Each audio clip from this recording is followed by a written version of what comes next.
দেখ রে বেটা নরেন্দ্র মোদী অমিত শাহ টাকলা বেটা টাকলা দেখ বাজাচ্ছ দেখ এটা খালি ট্রেলার পিকচার এখনো বাকি আছে বকরে দেখছি জবাই জবাই বাজাচ্ছ শুভেন্দু অধিকারী দেখ দম থাকলে মুর্শিদাবাদ চলাই আমি ধন্যবাদ জানাচ্ছি আমার বয়োজ্যেষ্ঠ। আচ্ছা, কুরবানির ঈদে নাকি মুর্শিদাবাদের সকল হিন্দুদের জবাই করবে, এইটা নিয়ে একজন থ্রেড দিচ্ছে। আজকে দেখবো তিনি কি বলতেছেন আর কি থ্রেড। আচ্ছা যাই হোক, আমি যেটুক জানি মুর্শিদাবাদে হচ্ছে 70% হচ্ছে মুসলমান আর 30% হচ্ছে হিন্দু।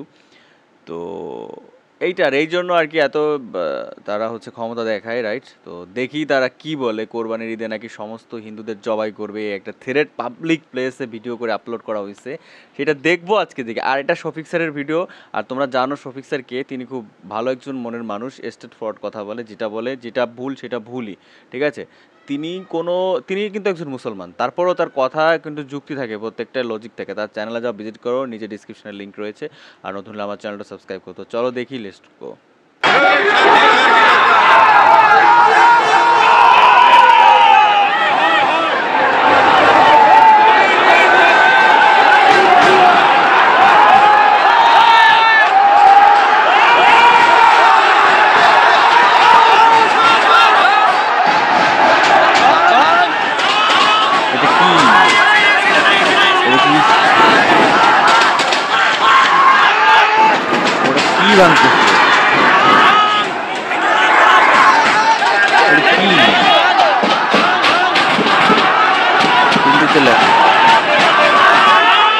বুঝতে পারি না, করতে পারি। আচ্ছা দেখি শফিক স্যার কি বলে এই নিয়ে, সেটা দেখবো। আর তোমরা ধৈর্য ধরে থাকো, দেখো এবার বলবে।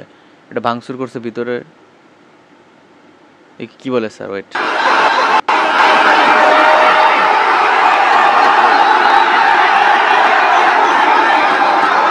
প্রচুর লোক, ফায়ার হচ্ছে মাঝে মাঝে, তাই না?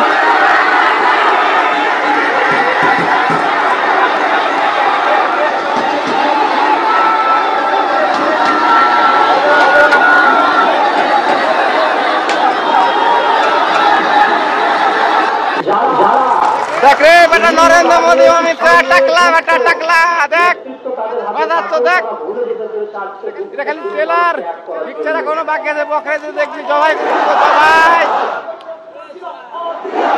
বাজাচ্ছ শুভেন্দু অধিকারী দেখ দম থাকলে মুর্শিদাবাদ চলাই আমি ধন্যবাদ জানাচ্ছি আমার বয়োজ্যেষ্ঠ অমিত শাহ, দিলীপ ঘোষ, নরেন্দ্র মোদী বেটা পাকাদারি আই চলাই শুভেন্দু অধিকারী সেলাই করি বের বাচ্চা ওকে কি বলবো? তুই দেখ আমার মাদাচ্ছ শুভেন্দু অধিকারী বেটা।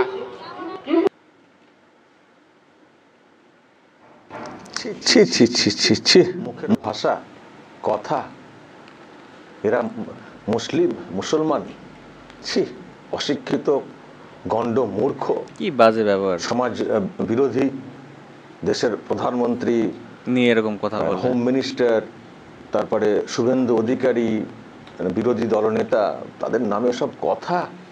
আর কি বলা হলো, মানে কুরবানি, বকরা ঈদ, কুরবানি, সেই সময় নাকি জবাই করে ফেলবে। এটা হচ্ছে ট্রেলার, এখন সিনেমা বাকি আছে, সিনেমা বাকি রয়েছে। কুরবানিতে, বকরা ঈদে জবাই করে ফেলবে। মানে এটা কোথায় ভাঙচুর হচ্ছে বুঝলাম না বিষয়টা।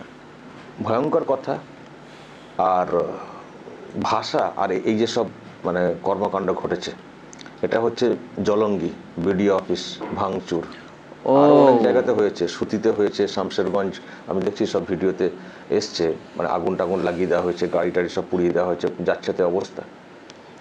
আর জমায়েত হয়েছে অনেক জায়গাতে। গতকালকে জুম্মার নামাজ ছিল, আমি বুঝি না এরা কি নামাজ পড়েন, নামাজ পড়ে এই কি সব ভাঙচুর, সরকারি সম্পত্তিকে নষ্ট করা। এটা চামতলা, সেখানে হয়েছে, পুলিশের গাড়ি ঠেলে ঠেলে নিয়ে গিয়ে ভাঙচুর এইসব হয়েছে। তো দক্ষিণ 24 পরগনা, মুর্শিদাবাদ সহ হুগলির চাঁপদানি এলাকাতেও হয়েছে গতকালকে, অনেক জায়গাতেই হয়েছে, কলকাতার বুকে হয়েছে, পাকসাকাশ এলাকাতে হয়েছে। মানে জুম্মার নামাজ পড়ে একেবারে সব নেমে পড়েছে, বিরাট কাজ করছে, বিরাট, একবার জান্নাত নিশ্চিত। একেবারে জান্নাত নিশ্চিত, একেবারে এরকম ভাব দেখানো হচ্ছে। এসব ছেলে মুসলিম, এরা মুসলিম, এদের কথা, এরা এরা এরা বড়াই করছে আমরা মুসলিমের মানে ধারক বাহক, আমরা মুসলিমদের কাজ করছি, এরা মুসলিম, এটা মুখের ভাষা, এটা মুখের ভাষা। কতজন ওখানে মানে মানে সুস্থ অবস্থায় গেছে সেটা নিয়েও আপনি সাবধানে থাকেন। মানে এই তো হচ্ছে মুসলিম, এরাই আবার আমাদের মানে সমালোচনা করে থাকে, আমাদেরকে কলঙ্ক বলে। এটা মুসলিমের কি সম্পদ? এটা মুসলিমের সম্পদ? আমরা কলঙ্ক হয়ে গেলাম এইসব আচার আচরণ দেখে কথা বলতে গিয়ে, আমরা কলঙ্কিত হয়ে গেলাম। আমরা নাকি কলঙ্ক মুসলিম সম্প্রদায়ের, এরা কি সম্পদ, রত্ন? রত্ন। এই তো রত্নের অবস্থা, এই তো মুসলিমদের অবস্থা, এই তো অবস্থা। এ জাত এগোবে না এইভাবে চলতে থাকলে, আর শাসকের ইন্ধন থাকলে এই জাত এইরকমই থাকবে, আরো পিছিয়ে যাবে। এই যে যারা ভাঙচুর করছে, আমি তো তাদের শিক্ষা দীক্ষা নিয়ে ভাবছি যে কত শিক্ষা দীক্ষা। আমি এটাও গতকালকে আলোচনা করছিলাম আমার বাড়িতেই, যে আমরা দেখুন আমাদেরও পরিবার বিরাট শিক্ষিত পরিবার ছিল তা কিন্তু না, আমরা আমাদের জেনারেশন থেকে শিখতে শুরু করেছি। আমার কাকারা শুরু করেছিলেন, কিন্তু পুরো মাত্রায় আমরা শুরু করেছি। তো আমরা শুরু করেছি মানে আমাদের জেনারেশন হয়ে গেছে, এবার আমাদের ছেলে মেয়েদের জেনারেশন এসছে, তারাও মানে শিক্ষা নেওয়ার চেষ্টা করছে। আমি শুধু ভাবছি যে যাদেরকে দেখতে পাচ্ছি এই ভাঙচুর করতে আসতে, তারা তো আমাদের পরবর্তী জেনারেশন। তো তারাও এখন এই রকম দিন এগোচ্ছে, যুগ এগোচ্ছে, শিক্ষার হার বৃদ্ধি পাওয়ার কথা, তো এখনো তারা এখনো তারা অস্বীকারের মধ্যে ডুবে রয়েছে। তাহলে এরা আর কবে উন্নত হবে? এরাই আবার যখন বড় হবে, তার মানে এরাই তো অশিক্ষিত পরিবার, এদের আবার নেক্সট জেনারেশন হবে। তো তারপরে কত জেনারেশন পিছিয়ে যাবে। দেশ স্বাধীন হওয়ার পর থেকে তো অনেক সম্প্রদায় অনেকভাবে এগিয়ে গেছে, তো মুসলিম সম্প্রদায় আর কত পেছাবে? আর এই তৃণমূল কংগ্রেসের পাল্লাতে পড়ে থাকবে, ওরা উস্কাবে, এরা লাফাবে, লাফিয়ে এইসব কর্মকাণ্ড করবে। খুব ভালো হচ্ছে, বিরাট পুণ্যের কাজ হচ্ছে, তাই না? বিরাট পুণ্যের কাজ হচ্ছে। প্রিয় দর্শক, আমি শফিকুল ইসলাম এবং আপনারা দেখছেন আরামবাগ টিভি। এদেরকে শায়েস্তা করতে গেলে অন্তত 355 ধারা করা উচিত, যেটা শুভেন্দু অধিকারী গতকালকেও দাবিটা তুলেছেন। শুধু শায়েস্তা না, একটু কড়া হলে না, আমি তো বলবো মুসলিম সম্প্রদায়েরও উন্নতি হবে। একটু কড়া হলে মুসলিম সম্প্রদায়েরও উন্নতি হবে। এইসব তাণ্ডব থেকে তারা বিরত থাকবে, শিক্ষা দীক্ষার দিকে তারা যাবে, আধুনিক শিক্ষাতে তারা যাবে। এটা আধুনিক শিক্ষার অভাব, অবুঝ, বোকা, সেই জন্য আজকে এরকম ঘটনা ঘটছে। আমি কতবার বলবো, ওয়াকফ বিল নিয়ে এত চিৎকার করার কি আছে রে ভাই? প্রথমত নিজেরা প্রশ্ন করুন, অন্যদেরকে প্রশ্ন করুন যে এতদিন তো ওয়াকফ বিল ছিল না, কি করেছো? এই বাংলাতেই সব সম্পত্তি কেন বেদখল হয়ে গেছে? কারা করেছে সে বেদখল? ওয়াকফ বিল তো এখনো 8 দিন হয়নি। তো সেখানে তাহলে এখন সেই দোষটা হয়ে গেল মোদি। তাহলে এত সম্পত্তি কোথায় বেদখল হয়ে পড়ে আছে কেন উদ্ধার করতে পারোনি? এই প্রশ্ন কেন করছেন না? আর ওয়াকফ বিল একটা আইন তো হচ্ছে যে সম্পত্তি রক্ষার্থে, যেভাবে 9/6 হচ্ছিল রক্ষার্থে, এবং সেখান থেকে যে ইনকামগুলো হবে সেই ইনকাম থেকে, আমি একদিন না এটা নিয়ে ডিটেলস বলবো, সেই ইনকাম থেকে মুসলিম সমাজের যারা ধরুন তালাক প্রাপ্ত হয়েছেন, ডিভোর্স হয়ে গেছে, তাদেরকে সাহায্য করার কথা বলা হয়েছে, বাচ্চাদের কথা বলা হয়েছে, টাকাটা প্রপার ইউজ করার কথা বলা আছে, এবং টাকাগুলো ঠিকঠাকভাবে মানে গচ্ছিত করার কথা বলা হচ্ছে। যা সম্পত্তি যেখানে যা সব লুট হয়ে গেছে সেখান থেকে আর্নিং কি করে বাড়ানো যায় সেটা বলা হয়েছে, করে ওই মুসলিম সমাজের ডেভেলপমেন্টের জন্যই কিন্তু বলা আছে। আর সেন্টার হয়তো আইন পাস করেছে, কিন্তু এগুলো নিয়ন্ত্রণ হবে লোকাল ডিএম, বিডিও, এদের মাধ্যমে। তো সেগুলো তো রাজ্য সরকারের আন্ডারে থাকবে। তো এত চিৎকার চেঁচামেচির কি আছে? একবার তো বলা হয়নি যে মোতাল্লিশিপ চলে যাবে, এই সেই চলে যাবে, বলা হচ্ছে সরকারের একটা মনিটারি সিস্টেম, কারণ এগুলো 9/6 হয়ে যাচ্ছে, একটা অংশের লোক লুটেপুটে খাচ্ছেন। ওখানে বলা আছে মুসলিম সমাজই সব দেখবে, অন্য কেউ নাক গলাবেন না। তো এই সুযোগটা নিয়ে মুসলিম সমাজেরই একটা লোক লুটেপুটে খাচ্ছেন। আর যেটা হয়েছে যে ওই যে নিজেরাই বিচার করবেন, ট্রাইব্যুনাল নিজেরাই বিচার করবেন, তো অন্যদেরকে বিচার করতে দেবে না, নর্মাল কোর্টে বিষয়টা যাবে না। নর্মাল কোর্টে তখনই যাবে যখন এখানকার বিচার কেউ না মানবেন, কিন্তু ম্যাক্সিমাম ওইখানে সব ইদি করে নিজেদের মতো করে বিচার করে নেওয়া হয়। তো এই সালেসি টাইপের, তো এখানে প্রচুর অনিয়ম হচ্ছে। এটা যারা বলছেন না, একটু প্রশ্ন করুন না যে আপনার এলাকার সম্পত্তিটা কোথায় চলে গেল, ওয়াকফ প্রপার্টি। প্রত্যেকটা এলাকায় দেখবেন কিভাবে নেতারা বিশেষ করে দখল করে নিয়ে বসে রয়েছেন, দখল করে নিয়েছেন, বেদখল করে নিয়েছেন, হস্তান্তর করে নিয়েছেন, খোঁজ নেন না। তো সেটা যদি আর 5টা জায়গার মতো সরকারি সিস্টেমে আসে তো সমস্যা কোথায়? ধরুন রাজ্য সরকারের অধীনে দেখবেন যে কোনো সরকারের অধীনে দেখবেন অনেক জায়গা সম্পত্তি আছে, ল্যান্ড আছে। সেচ দপ্তরের অধীনে ল্যান্ড আছে, রেল দপ্তরের অধীনে ল্যান্ড আছে, হেলথ দপ্তরের অধীনে ল্যান্ড আছে, ক্রীড়া দপ্তরের অধীনে দেখবেন ল্যান্ড আছে। ল্যান্ড বিভিন্ন দপ্তরের অধীনে আছে, তো এটা ওয়াকফ দপ্তরের অধীনে ল্যান্ড থাকবে, তারা তাদের কাজে ব্যবহার করবে, কিন্তু সরকারি সিস্টেমে থাকবে। তারপরে নানান জায়গাতে সব দাবি করা ফেলা হচ্ছে, এই জায়গাটা ওয়াকফ, সেই জায়গাটা ওয়াকফ। আরে কি ওয়াকফ, কাগজ দেখাও তো, ভুলভাল বললে হবে? ভুলভাল বললে সেটা নিয়ে বিতর্ক তৈরি হচ্ছে, সেটা নিয়ে অশান্তির পরিবেশ তৈরি হচ্ছে। একটা কারণ দাবি করা হচ্ছে, অন্যদিক থেকে উল্টো দাবি, ফলে অশান্তি হচ্ছে। ফলে যা যা আছে বাবা নথিভুক্ত করে, কি ডকুমেন্ট আছে দেখাও, এবং এটা প্রপারলি ইউজ করো। ওই ভুলভাল 10 টাকা 15 টাকা দিয়ে ভাড়া 5 তারা হোটেল চলবে, সেখানে এসব চলবে না। আর্নিংটা বাড়াও, দিয়ে সমাজের কাজে লাগাও। ভালো তো, এটা তো প্রশংসা করা উচিত, এটা তো প্রশংসা করা উচিত। দেখবেন যে কজন এই চাচাচ্ছেন না, কেউ দেখবেন ওয়াকফ বিলটা পড়েননি, তারা ভালো করে ওয়াকফ বিলটা পড়েননি, তারা রাজ্য সরকারের ফাঁদে পা দিয়ে তারা চিৎকার করছে, এটাকে গালাগাল করছে। কোনো মানে হয়? এই যে ছেলেটি বক্তব্য রেখেছে, ওকে জিজ্ঞাসা করো তো ওয়াকফ বিলটা কি, সেটাই বলতে পারবে না। ও একটু শিখেছে নারায়ে তাকবীর আল্লাহু আকবার, আর বিজেপিকে কতল করো, এই করো সেই করো, শুভেন্দু মোদী শাহকে গালিগালা দাও, এর বাইরে ও কিছু যায় না। ওকে তো কলমা জিজ্ঞাসা করা হলেও না ঠিক করে কলমা, যে কটা কলমা আছে বলতে পারবে না, এটা আমি নিশ্চিত। যে কটা কলমা আছে বলতে পারবে না, আমি এটা নিশ্চিত। ওরা মুসলিম, ওরাই নাকি মুসলিমের ধারক বাহক, ওরা আবার আমাদেরকে কলঙ্ক বলে। আমরা ওইসব গোড়ামি ইসলাম ধর্ম তো আমরা চাই না, গোড়া ইসলাম আমরা চাই না। আমরা ইসলামের মূল যে প্রিন্সিপাল সেটা নিয়ে চলার চেষ্টা করি। ইসলাম শিক্ষার কথা বলেছে, সেটাকে মানার চেষ্টা করি। ইসলাম শিক্ষার জন্য যত দূর যেতে হয় বলেছে, সেটাকে পালন করার চেষ্টা করি। আর ধর্মীয় রীতি তো হচ্ছে যে, ধর্মীয় রীতিটা কি? ধর্মীয় রীতি হচ্ছে একটা অনুশাসন। কেমন জানেন তো, মানে আপনারা, আমি যে কোনো ধর্মের কথা বলছি, ধর্মীয় যে এগুলো তো অনুশাসন, এগুলো হচ্ছে মানুষের চলার পথে কিছু রীতিনীতি ঠিক করে দেয়, এটা হচ্ছে ধর্মীয় রীতি। কিন্তু আপনি যদি না চলেনি তো আপনার রীতিটার কি প্রয়োজন রয়েছে? ধরুন আপনি ফুটবল মাঠে খেলবেন, আপনি ফুটবল মাঠে খেললে আপনি কোনটা ঠিক খেলছেন, কোনটা ফাউল করছেন, সেটা তার জন্য কত নিয়ম করে দেওয়া আছে। আপনাকে এ করা যাবে না, ধাক্কা মারা যাবে না, এ করা যাবে না, লাইন ক্রস করা যাবে না, অফসাইডে চলে যাবে না, নিয়মকানুন আছে না? এই নিয়মগুলো যদি আপনি ফলো করেন তাহলে কিন্তু রেফারি বাঁশি ফুঁকবে, মানে আপনার পাপ হবে বা গুনাহ হবে। ইসলাম ধর্মের কথা অনুযায়ী গুনাহ হবে। সেটা কে ঠিক করবেন? যিনি রেফারি আছেন তিনি ঠিক করবেন, ওপরওয়ালা ঠিক করবেন, তাই তো? যে নিয়মের বাইরে গিয়ে খেলেছেন, বাঁশি হবে, পাপ হবে, তার যা শাস্তি হবার হবে। কিন্তু আপনি যদি খেলতেই না নামেন, তাহলে আপনার ওইসব নিয়ম কানুন কি কোথায়, আপনার দরকার তো নেই আপনার জন্য। আপনি খেলতেই নামলেন না, তাহলে আপনার তো নিয়ম কানুন তো আর কোনো অনুশাসন তো করার প্রয়োজন নেই। তো এটা হচ্ছে ওই টাইপের, খেলতেই নামছে না, বলা হচ্ছে এই মানতে হবে সেই মানতে হবে। আর তুমি খেলতে গেলে তারপরে তুমি সেগুলো পালন করে চলবে। তুমি খেলতেই নামছে না, তুমি প্রকৃত শিক্ষার দিকে যাচ্ছ না।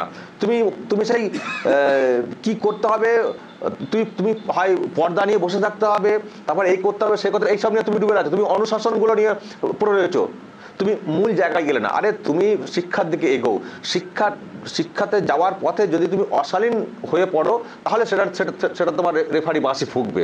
তুমি যদি শিক্ষার দিকে না যাও, তুমি পর্দা করতে বলেছো বলে তুমি ঘরে পর্দা টাঙিয়ে বসে রইলে, তো তোমার জন্য অনুশাসনের কি প্রয়োজন রইল? তোমাকে তো বলা আছে, ধর্মে তো বলা আছে তুমি শিক্ষা নাও। তো শিক্ষার জন্য তুমি যখন রাস্তাতে যখন বের হবে তখন তুমি কিছু নিয়ম ফলো করে বের হবে, তুমি ট্রাফিক রুল ফলো করে বের হবে, বা ইসলামিক যে ওই যে রুলগুলো যেগুলো নিয়ম না, ইসলামিক বলতে কি যেগুলো নিয়ম না, ইসলামিক বলে একবার বিরাট কিছু অনিয়মের তো কথা না, ব্যাখ্যা অনুযায়ী চলতে হবে, সায়েন্টিফিক ব্যাখ্যা অনুযায়ী চলতে হবে। আর আমরা সব গোড়ামি ভুল ব্যাখ্যা নিয়ে চলি। ধর্মতে কখনো কোনো মানুষকে বিপথে চালিত করতে পারে না, ধর্মতে কোনো মানুষকে কখনো কষ্ট দিতে পারে না, ধর্মতে কোনো মানুষকে পেছনে টানতে পারে না। ধর্ম মানুষকে এগিয়ে মানে যেতে সাহায্য করে, যে যাওয়ার পথে কিছু অনুশাসন মেনে চলার কথা বলে, যাতে করে তার চলার পথটা সুগম হয়। এটাই তো প্রসেস। কিন্তু আমরা কি করছি, ওই বাঁশি ফুঁকে দিবে, ঘরে বসে থাকি, খেলতেই নামবো না। কারণ খেলতে যদি ভুল করে ফেলি বাঁশি ফুঁকে দেবে, পাপ হয়ে যাবে, খেলতেই নামবো না। তো তোমার জন্য ভাই তখন তো রেফারি বলবেন, উপরওয়ালা বলে তোমাকে কে তোমাকে পাঠানোই ভুল হয়ে গেছে আমার, তুমি খেলতেই নামলে না, আর আবার বাঁশি আমি কখন বাঁশি ভুগবো সেই সেই এতে বসে রয়েছো। তুমি গেলে না, তুমি চেষ্টা করলে না, তুমি গোল দেওয়ার চেষ্টা করলে না, তুমি টাফ পজিশনে গেলে না, টাফ পজিশনে যাওয়ার চেষ্টা করলে না, সেই সময় চলার পথে যদি কিছু ভুল থাকতো সেটা না আমি দেখতাম বলতাম, তুমি তো খেলতেই নামলে না। এই হচ্ছে আমাদের মুসলিম সমাজের অবস্থা। এটা খেলতেই নামছে না, কোথাও ফাউল হয়ে যাবে সেই সেই ভয়েতে ঘরের ভিতরে বসে আছে। না যদি ফাউল হয়ে যায়, রেফারি বাঁশি ফুঁকে দেয়, তো টিম থেকে বাদ দিয়ে দেবে তো দুদিন পর, এখান থেকে ফালতু পাঠিয়েছি, খেলারই কোনো ইচ্ছা নেই, ও আমি কখন বাঁশি ফুঁকবো সেই বাসায় বসে রয়েছে। তো এই হচ্ছে অবস্থা। এরা শিক্ষার দিকে এগোবে না, এরা এদিকে এগোবে না, আগামী ভবিষ্যতের দিকে এগোবে না, শুধু পেছনের দিকে কখন বাঁশি ফুকার এতে বসে রয়েছে।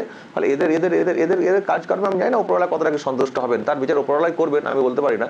কিন্তু আমার মনে হয় না, কারণ ধর্ম বলা আছে শিক্ষা, এডুকেশন, জ্ঞান অর্জন, এটা বলা আছে। জ্ঞান মানে তুমি একটা ধর্মীয় শিক্ষা দিয়ে পড়ে থাকবে, সেটা জ্ঞান অর্জন হলো না। জ্ঞান মানে জ্ঞান, সব দিক দিয়ে জ্ঞান অর্জন করতে হবে। ধর্ম শিক্ষা তো অনুশাসন বলা আছে, তুমি জ্ঞান অর্জনের দিকে তুমি কোথায় গেলে? জ্ঞান অর্জন করতেও কাজকর্ম করতে গিয়ে আমাকে এই পালন করতে হবে, এগুলো হচ্ছে অনুশাসন, ধর্মীয় অনুশাসন। কিন্তু তুমি তো আসল জায়গাতেই যাওনি। ফলে এরা সব বেকার বেকার বলি। তাকে দেখছেন তো পাকিস্তান ভারত একই সঙ্গে তো পথ চলা শুরু করেছে স্বাধীন হওয়ার পর। বলুন তো দুটো দেশের মধ্যে তফাৎটা কোথায়? অনেক তফাৎ উন্নয়নের দিক দিয়ে। কোথায় পাকিস্তান আর বাংলাদেশ কোথায়, আর ভারত কোন জায়গায় দাঁড়িয়ে রয়েছে? সব দিক দিয়ে, শিক্ষার দিক দিয়ে বিশেষ করে সারা বিশ্বে যত কোম্পানি আছে, বড় বড় সংস্থা আছে, সব দিকে টপ পজিশনে বসে রয়েছেন ভারতের ছেলেমেয়েরা। এডুকেশন এতটাই স্ট্রং, ওনারা সব ওই রকমভাবে চলেছেন।